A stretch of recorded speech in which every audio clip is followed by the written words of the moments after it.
Hello friends, welcome to DSO class. आज हम इस वीडियो में कक्षा 6 विषय हिंदी उसका जो 12/10/2022 को प्रश्न पत्र था प्रथम संत्रांत परीक्षा का, उसका हम सॉल्यूशन देखेंगे। तो सॉल्यूशन के साथ साथ हम क्वेश्चन के आंसर एग्ज़ाम में कैसे लिखना है वो भी सीखेंगे। तो यहाँ पे आप जिला पंचायत शिक्षण समिति बनासकांठा पालनपुर उसका जो क्वेश्चन पेपर है वो देख सकते हैं। प्रश्न 1 सही वाक्यांश चुनकर पूरा वाक्य फिर से लिखें। यहाँ पे आपको ऑप्शन दिए गए, वो ऑप्शन में से जो सही आंसर है वो लिखना है। तो सबसे पहले हमें ऐसी एक सप्लीमेंट्री एग्ज़ाम में होती है, तो वहाँ पे आपको सब फिल करना है, जैसे कि आपका जो सीट नंबर है, प्रथम परीक्षा, कक्षा कौन सी है, विषय कौन सा है और दिनांक डेट कौन सी है, वो आप सबको लिखना है। वो भी अच्छे से लिखना आना चाहिए। प्रश्न 1 यहाँ पे क्वेश्चन पेपर भी आप देख सकते हैं साथ में। पहला प्रश्न है हम साथ मिलजुल कर, तो यहाँ पे ऑप्शन दिए गए, तो उसमें से हमारा आंसर है सी, विश्व शांति का झंडा लहराए। हम साथ ही मिलजुल कर विश्व शांति का झंडा लहराए। तो हमें इस तरह यहाँ पे लिखना है, हम साथ मिलजुल कर, उत्तर सी, विश्व शांति का झंडा लहराए। दूसरा है दीपक अपना अंतर जला कर, यहाँ पे ऑप्शन दिए गए, जग को रोशन करता है, रात को रोशन करता है कि राह को रोशन करता है। तो यहाँ पे हमारा आंसर है ए, जग को रोशन करता है। तो हम यहाँ पे ऐसे लिखेंगे उत्तर, जो ऑप्शन में जो मार्क्स है वो ए, जग को रोशन करता है। प्रश्न 1 यहाँ पे हमारा ख़त्म हो गया है। तो प्रश्न 1, 2 हम यहाँ पे नहीं लिखेंगे, दूसरे पेज पे लिखेंगे। प्रश्न 1 प्रश्नों के उत्तर संक्षेप में लिखिए। यहाँ पे थोड़े से बड़े आंसर हमें लिखने हैं। 4 मार्क्स का, यानी कि एक क्वेश्चन 2 मार्क्स का है। एक जगत एक लोग ऐसा कवि ने क्यों कहा है। तो हमें सप्लीमेंट्री में क्वेश्चन लिखना ही नहीं है, ऐसे सीधा आंसर ही लिखना है। प्रश्न 1 उत्तर 1, एक जगत एक लोक, एक मानव लोक है। सारे जगत में एक ही चंद्रमा है और एक ही सूर्य है, जो अपनी रोशनी पूरे जगत को देता है। दुनिया में सभी लोग एक ही धरती और एक ही आसमान के नीचे रहते हैं, इसीलिए कवि एक जगत एक लोक ऐसा कहते हैं। इसी तरह हमें लिखना है। दूसरा प्रश्न है, धरती को स्वच्छ और सुंदर बनाने के लिए आप क्या करेंगे। यहाँ पे आपको कोई ऑप्शन नहीं है, दोनों ही आंसर आपको लिखने हैं। तो उत्तर 2 यहाँ पे, धरती को स्वच्छ और सुंदर बनाने के लिए हम कचरा कूड़ेदान में डालेंगे। धरती को सुंदर बनाने के लिए हम अधिक से अधिक पेड़ पौधे लगाएंगे। प्लास्टिक कम से कम उपयोग करेंगे, यानी कि प्लास्टिक का उपयोग नहीं करेंगे। इसी तरह प्रश्न 1 का प्रश्नों के उत्तर लिखिए। उसके मार्क्स है 6 मार्क्स। तो यहाँ पे एक क्वेश्चन 3 मार्क्स का है, तो हमें थोड़ा ज़्यादा उसमें लिखना है। पहला प्रश्न है फूल, सूरज और दीपक से हमें क्या सीख मिलती है। तो फिर से यहाँ पे हमें कोई क्वेश्चन नहीं लिखना है, सीधा आंसर लिखना है। प्रश्न 1 का उत्तर 1, फूल हमें कठिन परिस्थितियों का सामना करना और खुश रहना सिखाते हैं। सूरज हमें अच्छे सच्चे काम करके संसार को प्रकाशित करना सिखाता है। दीपक अपना अंतर जला जलाकर जग को रोशन करना सिखाता है। इस तरह इन तीनों से हमें कठिन परिस्थितियों का सामना करना, खुश रहना और लोगों की भलाई और अच्छे काम करने की सीख मिलती है। तो 3 मार्क का आंसर है, तो हमें थोड़ा ऐसे विस्तार में लिखना है। दूसरा प्रश्न है, हमारा जीवन सुख दुख की एक कहानी है, ऐसा कवि ने क्यों कहा है। तो फिर से क्वेश्चन ही लिखना है। उत्तर दो, हमारे जीवन में सभी दिन एक जैसे होते नहीं हैं। कभी सुख होता है तो कभी दुख होता है। सुख आने पर हमें खुद पर संयम रखना चाहिए और दुख आने पर रोने की जगह हमें उसका सामना हिम्मत से करना चाहिए। दुख में से बाहर आने की कोशिश करनी चाहिए। इसीलिए कवि ने कहा कि हमारा जीवन एक सुख दुख की कहानी है। तो यहाँ पे हमारा प्रश्न 1 खत्म हो जाता है। तो प्रश्न 1 के बाद प्रश्न 2 उसमें भी है ऑप्शन वाले। प्रश्न पहला है, बिच्छू शर्म से पानी पानी हो गया क्योंकि। तो यहाँ पे हमारे जो ऑप्शन दिए गए हैं उसमें से हमारा आंसर है सी।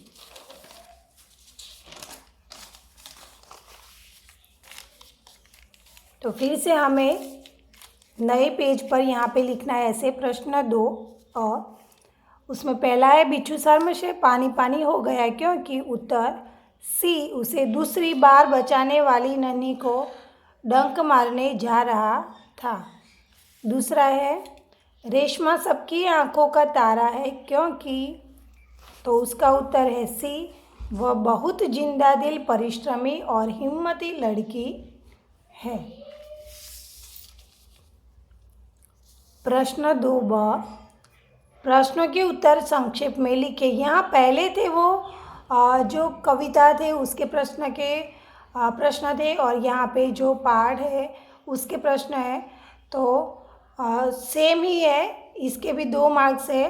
पहला प्रश्न है, शिकारी ने हिरनी के साथ कैसा व्यवहार किया और क्यों। पहला तो हमारा आंसर लिख रहा है कि कैसा व्यवहार किया और फिर लिख रहा है क्यों।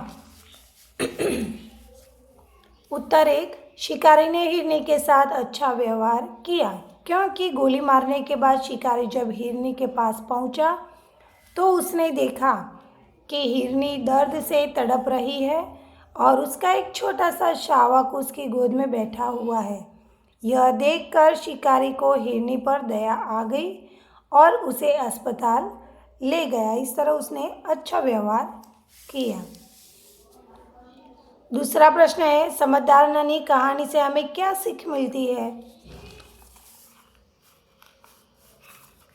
उत्तर 2, समझदार नन्ही कहानी से हमें यह सीख मिलती है कि दूसरों की गंदी आदत की वजह से हमें हमारा अच्छा स्वभाव छोड़ देना नहीं चाहिए। धीरज और प्रेम से हम बुरे इंसान को अच्छाई और नेकी की राह पर ले जा सकते हैं। प्रश्न बे क, प्रश्न के उत्तर लिखिए।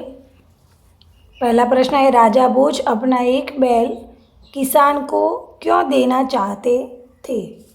तो क्यों देना चाहते थे ये हमारा प्रश्न है और वो भी 3 मार्क्स का है। तो प्रश्न 2 का उत्तर 1, एक बार राजा भोज भ्रमण करते हुए एक खेत में पहुँचे। वहाँ उन्होंने देखा कि एक किसान हल जोत रहा है मगर उसके पास एक ही बैल है। दूसरे बैल के स्थान पर उसकी स्त्री हल खींच रही है। जब राजा भोज ने ऐसा करने का कारण पूछा तब उसने कहा कि मेरा एक बैल मर गया है और दूसरा बैल खरीदने के लिए उसके पास धन नहीं है। राजा भोज तो बड़े प्रजावत्सल थे, इसलिए राजा भोज अपना एक बैल किसान को देना चाहते थे।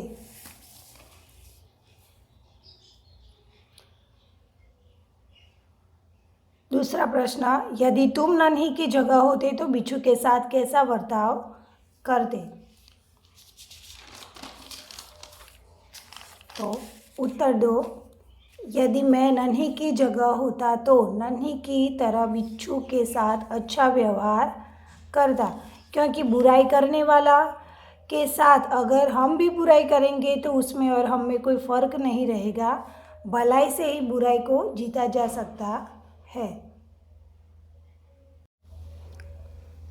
प्रश्न 3, परिच्छेद को पढ़कर सूचना अनुसार प्रश्नों के उत्तर लिखिए। 5 मार्क्स है, यानी कि एक प्रश्न का 1 मार्क्स है। यहाँ पे आपको ये जो पैराग्राफ दिया है परिच्छेद उसको पढ़ना है और उसमें से ये प्रश्नों के उत्तर लिखना है। पहला प्रश्न है, महापुरुषों ने समय को क्या माना है। तो यहाँ पे आप देख सकते हैं महापुरुषों ने समय को सच्चा शिक्षक और सच्चा गुरु माना है। इस परिच्छेद में आत्मसंतोष के लिए किस शब्द का प्रयोग किया है? तो इस परिच्छेद में आत्मसंतोष के लिए यहाँ पे आप देख सकते हैं आत्मतुष्टि शब्द का प्रयोग किया गया है। तीसरा प्रश्न है देर आए दुरुस्त आए कहावत का अर्थ क्या होता है? यहाँ पे आपको ऑप्शन भी दिए गए हैं कि पहुँचने में उम्मीद से ज़्यादा वक्त लगाया पर सकुशल आए, देर आने से हानि होती है कि देर से कभी नहीं आना। तो यहाँ पे जो ऑप्शन ए है वो हमारा आंसर है। जब कोई भी कोई लेट आता है लेकिन अच्छे से आता है तो हम बोलते हैं कि देर आए दुरुस्त आए, यानी कि पहुंचने में उम्मीद से ज़्यादा वक्त लगाया पर सकुशल आए। प्रश्न 4 टाल मटोल करने की आवश्यकता किसे नहीं पड़ती? तो वो भी आप यहाँ परिच्छेद में देख सकते हैं। समय के पाबंद व्यक्ति को कठिन कार्य आने पर भी टाल मटोल करने की आवश्यकता नहीं पड़ती। और प्रश्न 5 है परिच्छेद को उचित शीर्षक दीजिए। शीर्षक यानी कि आपको नाम देना है। जैसे कहानी का हम नाम देते हैं वैसे ही इस परिच्छेद का हमें नाम देना है, तो आप कुछ भी दे सकते हैं। तो यहाँ पे आप प्रश्न 3 के आंसर देख सकते हैं। तो प्रश्न 3 यहाँ पे अब कुछ नहीं है तो सिर्फ प्रश्न 3 ही लिखना है। उत्तर यानी कि सभी ये है जो है वो आंसर है हमारे। 1 नंबर महापुरुषों ने समय को सच्चा शिक्षक और सच्चा गुरु माना है, ये आंसर है। दूसरा इस परिच्छेद के आत्मसंतोष के लिए आत्मतुष्टि शब्द का प्रयोग किया गया है। तीसरा है देर आए दुरुस्त आए कहावत का अर्थ यह होता है कि, तो ऑप्शन यहाँ पे हमारा आंसर है ए पहुँचने में उम्मीद से ज़्यादा वक्त लगाया पर सकुशल आए। प्रश्न 4 का आंसर है समय के पाबंद व्यक्ति को टाल मटोल करने की आवश्यकता नहीं पड़ती। और 5वां है शीर्षक, तो हम यहाँ से ऐसे लिखेंगे शीर्षक समय का महत्व। ये आप कुछ भी लिख सकते हैं जो आपको योग्य लगे।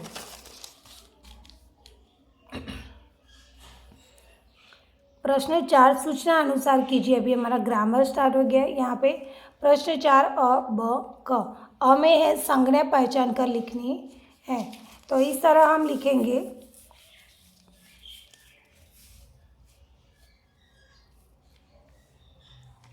प्रश्न 4 संज्ञा। ऐसा आप नहीं लिखोगे फिर भी चलेगा, लेकिन आपको जो प्रश्न है वो लिखना है क्योंकि ग्रामर में आपको सब कुछ लिखना पड़ता है तो ही अच्छा रहता है। प्रश्न 4 पहला है सब अहमदाबाद जा रहे हैं। उत्तर हमारी संज्ञा है अहमदाबाद।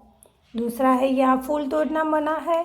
उत्तर फूल यानी कि फूल संज्ञा है। प्रश्न 4 ब उसमें जो वाक्य दिए गए उसमें से आपको सर्वनाम ढूंढना है। तो पहला है मैं बुद्धिमान लड़का हूँ, तो उत्तर मैं। दूसरा दाल में कुछ पड़ गया है। उत्तर कुछ सर्वनाम है।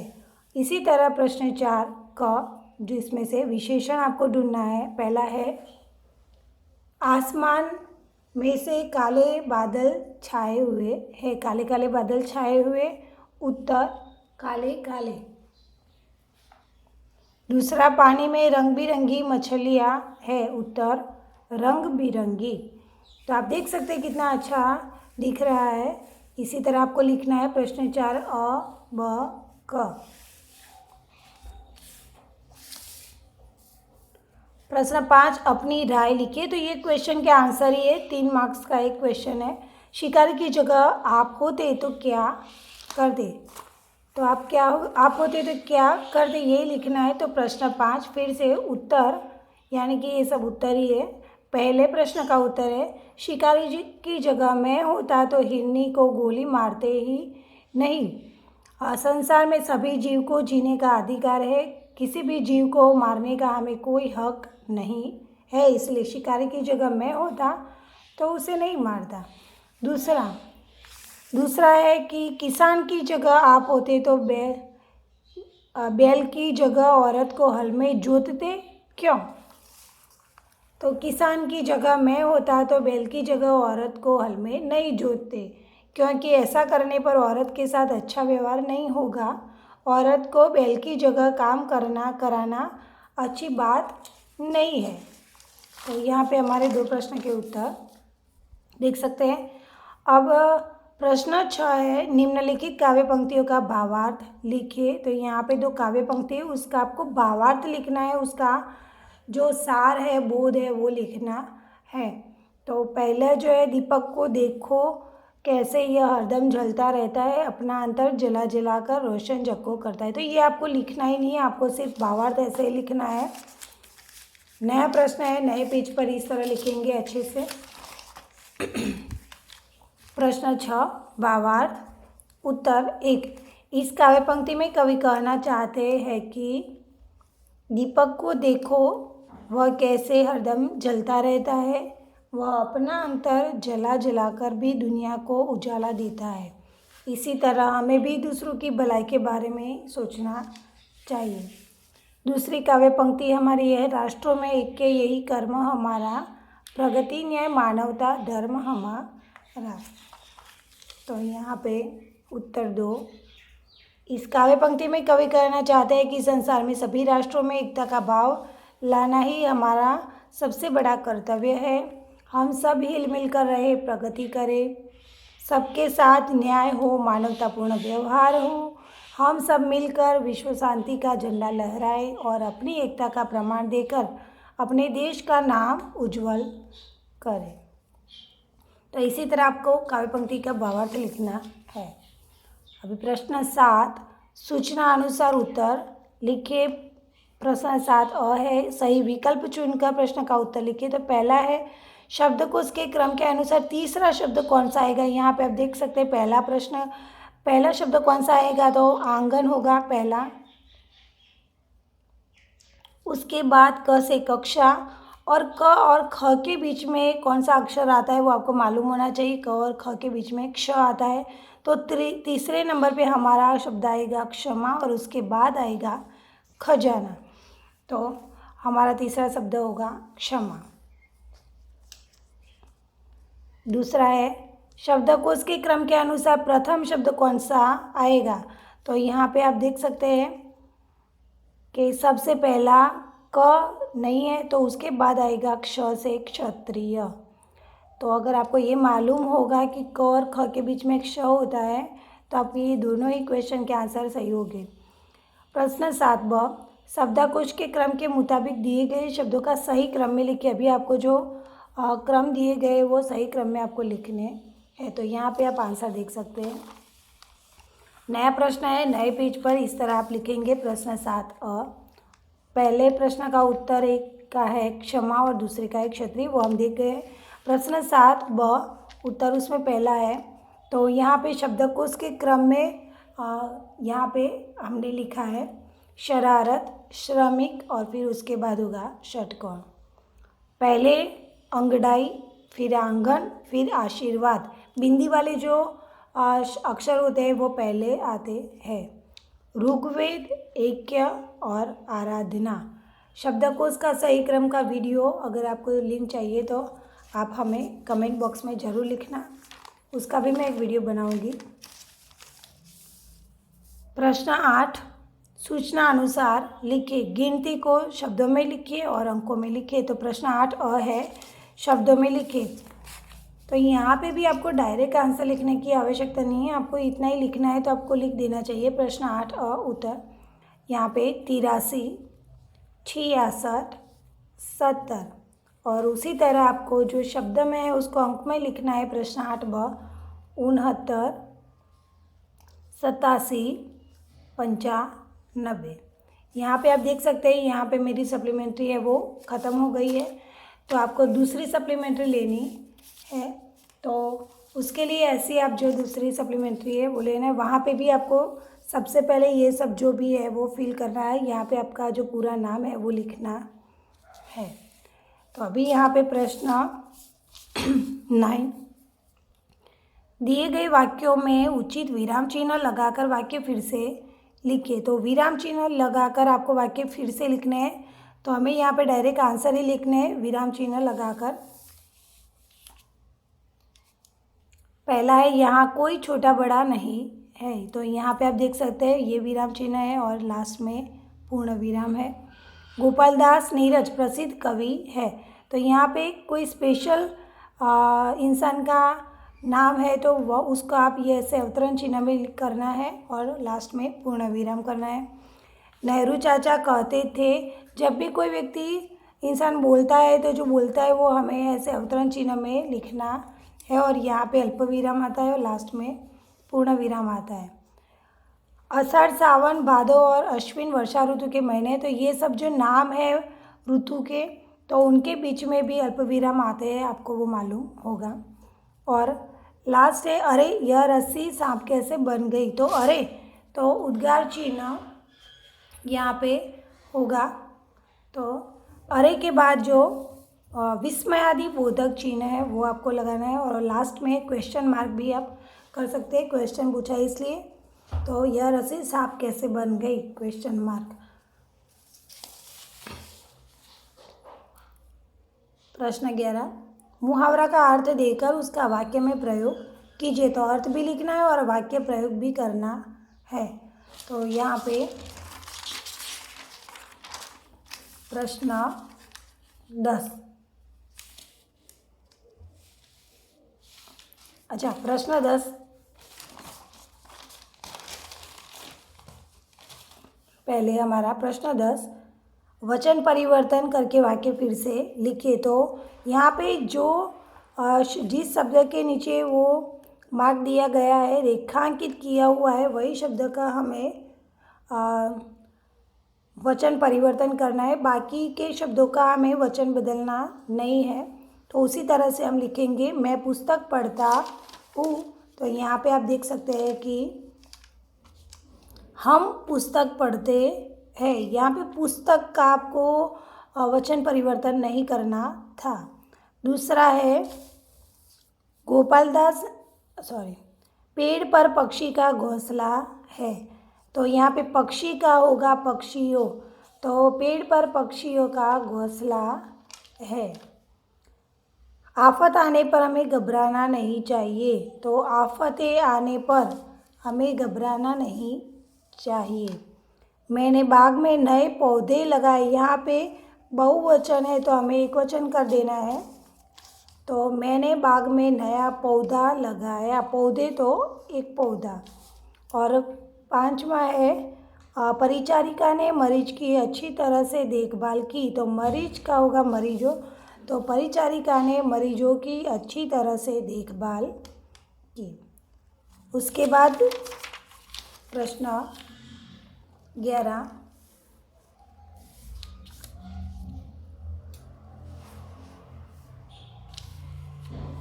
मुहावरे का अर्थ यहाँ पे पहला है आँखों में चमक आना।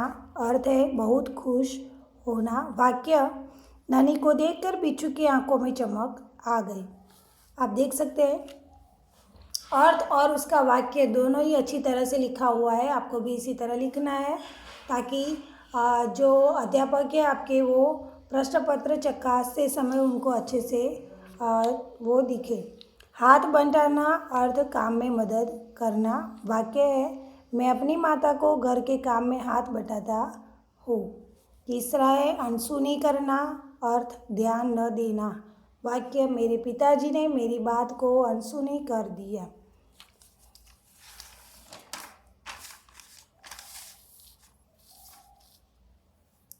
लास्ट में क्वेश्चन 12 किसी एक विषय पर निबंध लिखिए। यहाँ पे आपको ऑप्शन दिया हुआ है कि आपको एक ही विषय पर निबंध लिखना है, तीनों पे ऊपर नहीं लिखना है।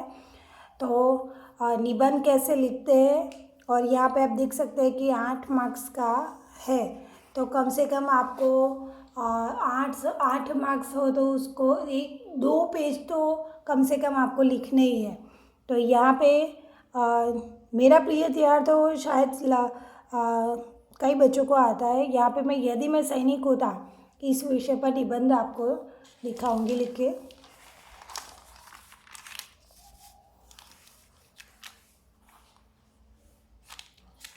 यदि मैं सैनिक होता।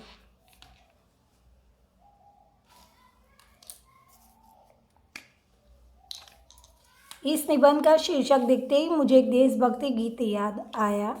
नन्ना मुन्ना राही हूँ, देश का सिपाही हूँ, बोलो मेरे संग जय हिंद जय हिंद जय हिंद।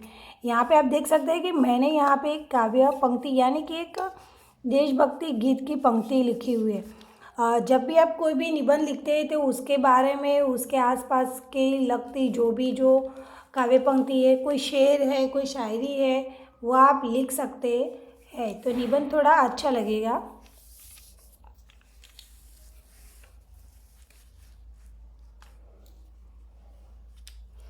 बचपन में सभी बच्चों को यह गाना बहुत पसंद होता है, लेकिन अब समझ में आता है कि एक सिपाही होना क्या होता है। सिपाही होना एक बहुत बड़ी जिम्मेदारी है। यदि मैं सैनिक होता तो कितना अच्छा होता।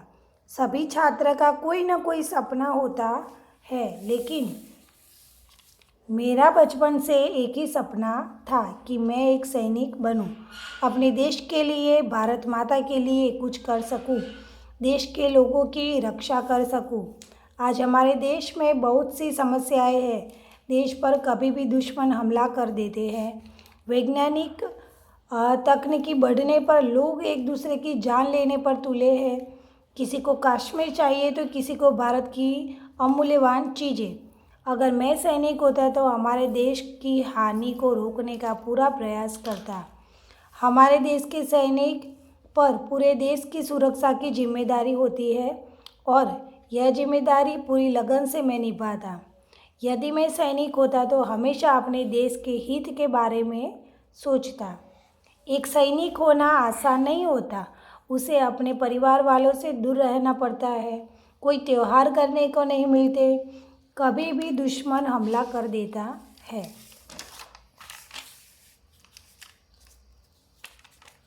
थोड़ी सी चूक होने पर जान गंवा देनी पड़ती है। जंगल, पत्थर, मिट्टी जैसी जगह पर रहना पड़ता है।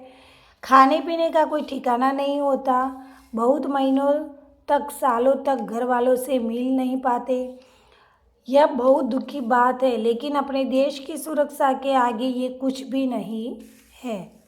मैं अपने देश की रक्षा के लिए कुछ भी करने के लिए तैयार हूँ। अगर मैं सैनिक होता तो मैं खुश नसीब होता कि मुझे पूरे देश के लिए मर मिटने का मौका मिला है।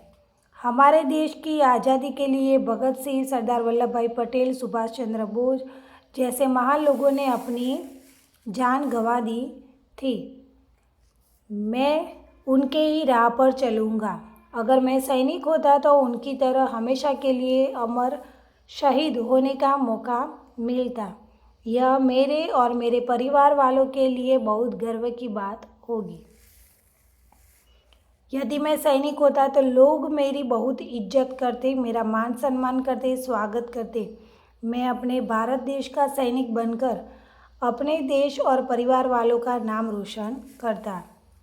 चेहरे पर मौत का खौफ नहीं, चौड़ा सीना गर्व से होता है। खुद की परवाह कहाँ उनको जिन्हें इश्क वतन से होता है। यहाँ पे भी आप देख सकते हैं एक और शेर है, शायरी है। तो जब भी आप कोई निबंध लिखते हैं तो उसके ऊपर 2-4 काव्य पंक्ति या शेर ऐसे आपको लिखनी चाहिए। जय हिंद, जय भारत, देशभक्ति का ये जो है निबंध, इसीलिए यहाँ पे मैंने ऐसा लिखा हुआ है। तो जो भी निबंध आप लिखते हैं उसके बारे में इस तरह अच्छे से लिखना है। और आप देख सकते हैं कि यहाँ पे 1, 2, 3, 4 यानी कि कम से कम 2 पेज में, पूरे 2 पेज में निबंध लिखा हुआ है। तो तभी 8 मार्क्स का निबंध जो होता है वो आपका ख़त्म होता है। कभी कभी बच्चे ना 4-5 वाक्य लिख के छोड़ देते हैं, तो ऐसा नहीं करना चाहिए। तो यहाँ पे कक्षा 6 का सॉल्यूशन आपको मिला हुआ है। कक्षा 7 और 8 का आपको नेक्स्ट वीडियो में मिलेगा, उसके लिए आपको कमेंट करना। और हिंदी में जो भी कुछ ग्रामर है उसके वीडियो भी इस चैनल में आप देख सकेंगे। उसके लिए इस वीडियो को लाइक करना, शेयर करना। Thank you.